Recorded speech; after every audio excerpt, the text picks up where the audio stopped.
صباح الفل، تعالوا نشوف معانا النهاردة أكبر سمكة نيل فيك يا مصر. اسمها المبروكة وهي مبروكة فعلا. وزنها بيوصل لأكتر من 6 و7 كيلو.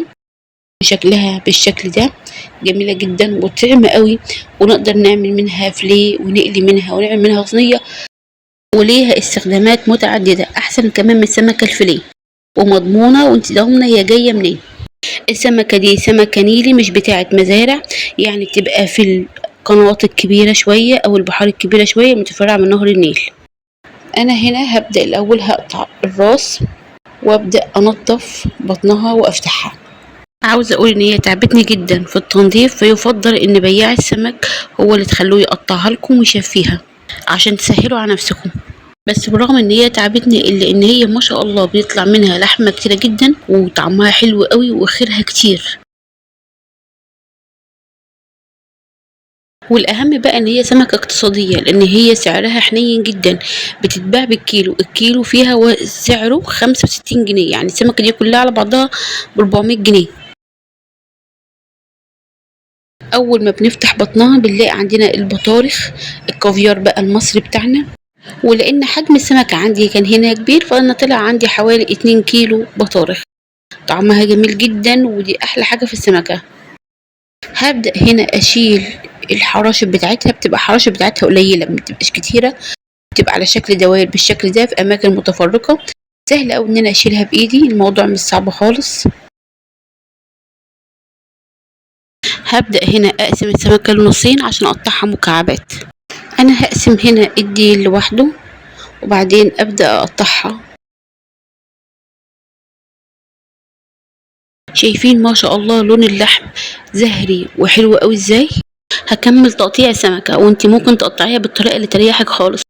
عاوزه اقول لكم ان ما شاء الله لان حجمها كبير ولحمها حلو قوي، ينفع نشويها، ينفع نقليها، ينفع تعملي منها عزومه.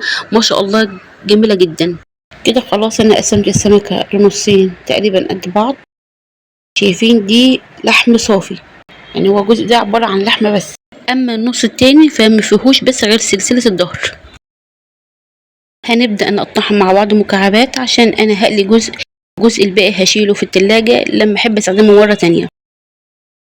وطبعا هي بالنسبه لي احلى بكتير جدا من سمك الفيليه، انا مش عارفه مصدره ومعرفش هو جاي منين. هبدا اخد جزء من السمكه اقطعه بالشكل ده كده بسكينه وبعدين اقسمه لاجزاء.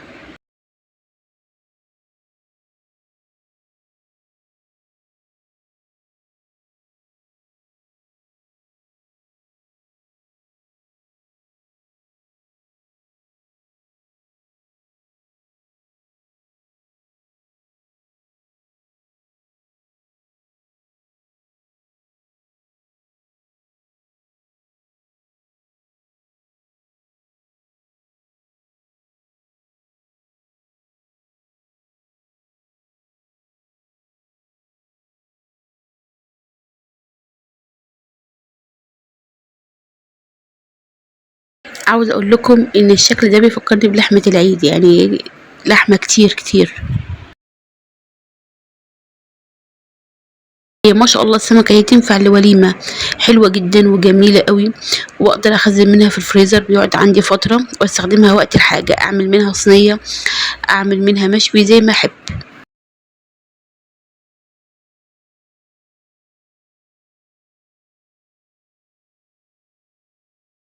انا هحتفظ بجزء في الفريزر وهخزنه عادي في اكياس بلاستيك واشيلهم واطلعهم، ما بتفرقش حاجه خالص عن الطازه، بيكون طعمها جميل جدا.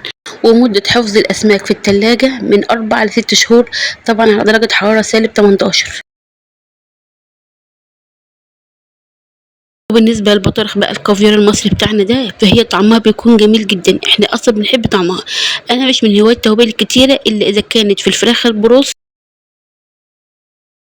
يفضل يا جماعة منضيفش اضافات كتيرة وتوابل كتيرة الا في حاجات زي الفراخ البروس او بعض الاطعمة. نحاول نحافظ بقدر الامكان على الطعم الطبيعي الصحي للحاجة دي لينا ولصحتنا ولصحة اولادنا. انا هنا هضيف عليها ملح بس، طبعا انا كنت غسلها كويس جدا بملح ودقيق. هنبدأ نتبل السمك عشان نقليه. التتبيلة بتاعتي عبارة عن توم وبصل مفروم كويس جدا في مطحن الخلاط، وعليه قرن فلفل، وهضيف عليهم ملح وليمون، وهدعك بيهم السمك وهنقع بيهم السمك حوالي نص ساعة. هنا نشيل اي زفارة، والسمكة تبقى طعمها حلو جدا قبل ما نقليها، هي بتشرب كويس جدا من التتبيلة دي.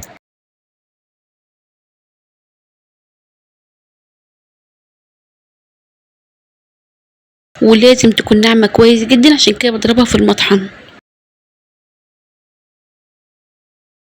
هبدأ اضيف الدقيق على البطارخ والسمك عشان اقليها.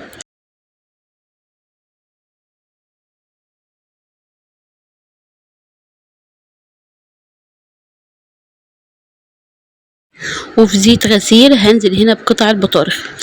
سؤال: هو احنا ليه قطعنا البطارخ قطع صغيرة؟ لان هي بتبقى صعبة شوية في السوا وتحتاج وقت طويل، فبالتالي لازم اقطعها حتت صغيرة عشان تطيب معايا كويس.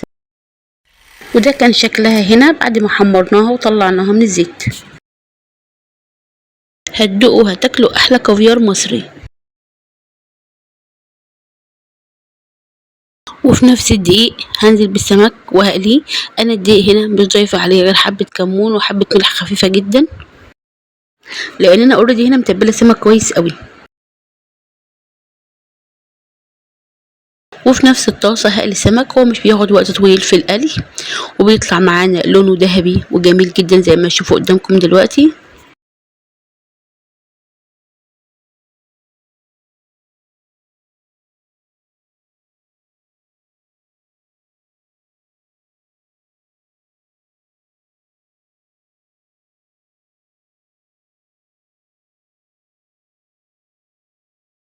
شايفين ما شاء الله لونه جميل ازاي؟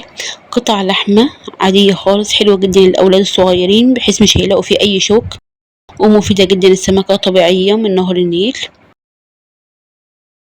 قدميه براحتك وبأي طريقة تعجبك.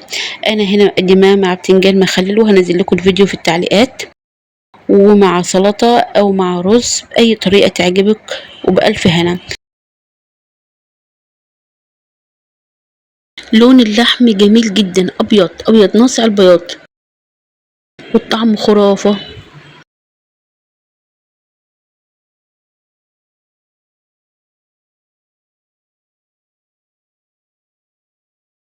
أما بالنسبة للراس اللي عملنا فيها بوز البطة، فأنا هنزل بها فيديو تاني قريب، هعملها سي فود جميلة جدا وهوريكم الفيديو.